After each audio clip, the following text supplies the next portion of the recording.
Alright, so today is Thursday. Pupunta yung girlfriend ko ngayon. Isusurprise natin siya. Magpapagupit ako. Hindi ko sasabihin sa kanya. And yeah, bibili tayo ng kung ano. And magpa-plan ako for our dinner later. Pero nakaganto lang damit ko since I don't like to dress fancy. And yeah, I think if you're on a LDR tapos kaya naman bumiyahe or i-drive or at least mag-bus, try to meet at least once a month if kaya, kahit 3 days, 2 days lang since mahirapan kayong lalo na if, pero kasi depende yan to be honest, depende kasi you know you have the right partner if hindi mo na kailangan mag-isip ng kung ano-ano since it will come naturally na lang yung pag-update, yung assurance, yung lahat, hindi na ganun kahirap and if you set boundaries sa relationship nyo as a man, especially if a man ka and you set boundaries, isa yun sa mga I think kailangan ng mga lalaki, that you set boundaries na reasonable, and if hindi siya ina-accept ng kapartner mo, then you have a problem or you're gonna have a problem since boundaries is respect na sa sarili mo. And if ever makakasakit sa'yo, kunwari ayaw mo nang may kasama siyang ibang lalaki, that's boundaries, pero hindi mo naman siya hinihindian na wag ka talaga sumama doon totally. Kumbaga hindi ka lang comfortable. That's what you call boundaries. Hindi ka comfortable na may kasama siyang iba, but it doesn't mean na bawal siya pumunta doon. So that's boundaries. Pero if your girlfriend respect your boundaries, hindi niya talaga gagawin yun kasi alam niyang hindi ka comfortable, then you found a right person na makakasama since yun talaga.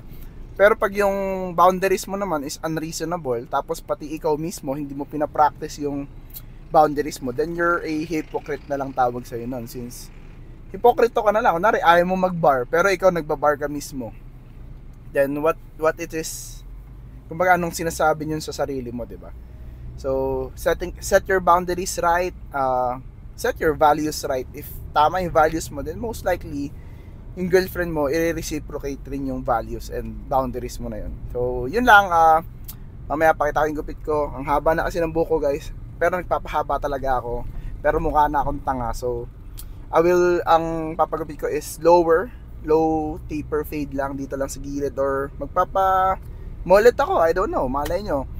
Anyway, see you guys later. Alright, bagong pagupit, man. Napakalinis, mukha na akong tao guys, no? So ang gupit ko lagi low taper lang na, low taper cut para goops. So yan, mukha tayong tao ngayon. And yeah, hintayin ko lang, nakasakay na raw yung girlfriend ko ng bus, so hintayin ko lang siya. But the problem number 1 is coding pala ako. So Cubao yun, marami mong huli. So mamaya magko-commute na lang ako papunta doon. And yeah, mag-LRT na lang ako since ayun yung mas smart na way or na kailangan gawin. So yeah, anyways, tatambay muna ako somewhere. See you guys later. Peace. Food trip muna. Kanto freestyle, let's go. Alright! Let's go! What's up? Dito na si Beanie. Hi! Hindi na ako nakapag-vlog nung pag-uwi namin kasi pagod na pagod siya. Anyways. Hi. Yun lang. Bye. Well, how's your trip, baby? Sobrang nakakapagod. Actually, tulog siya kanina sa kotse. Bigat ng ulo ko ngayon. And galing kasi ako sa duty ko sa org.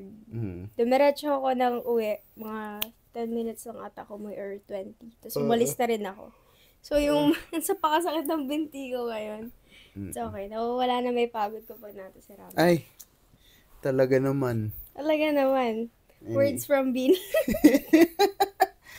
Hindi ka ba, Hindi ka ba nahihirapan sa ganitong setup? Sa LDR? LDR, no? Hindi. Sabi ko nga, tinatanong niya ako kanina Ano yung tanong mo sa akin?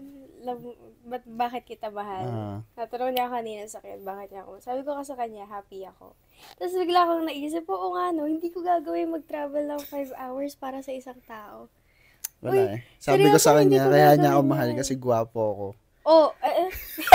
Inulit na naman niya yun. Sinabi niya kanina yan. Kainis.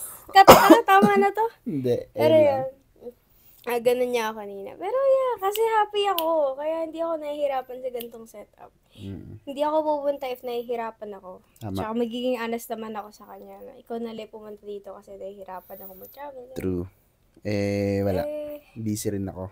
Mahal Busy ako kaka-content. Kaya Yeah. manood kayo ng content ko. Anyways. Yan ang hirap pa nag-boyfriend ka ng content creator. Trabaho na rin kasi yun Marami siyang priorities. Pero that's okay lang kasi ano naman kami, kikita naman kami, diba? Yep. Yeah, actually, magiging busy rin kasi ako sa upcoming November, so... Ayun, kasi puro red flag, puro engineer. Di ba? Uy! Di ba? Dami red flag. Buti lang, puro green flag yung nakuha ko. Yun. Di ba? Talaga naman. Totoo ba? Video lang yan. Legit yun, legit. Totoo ba yan? Legit. Totoo daw yun. Sige. Anyways, magpapahinga na rin ako. Manonood pa ako ng pinapanood kong course about digital marketing. Wala, gusto ko ng certificate. Alam ko naman na yung mga sinasabi din, pero Super sipag mo naman. yeah, ano ako Superman. Charot. Naisingin! Naisingin So, mo ba walang yun? kwenta. Anyways, Super sipag see you guys, next video. Bukas, meron akong event bukas. Parang late nyo na ito mapapanood. So, check nyo na lang yung crypto webinar ko sa baba. See you guys, libre yun. Bye!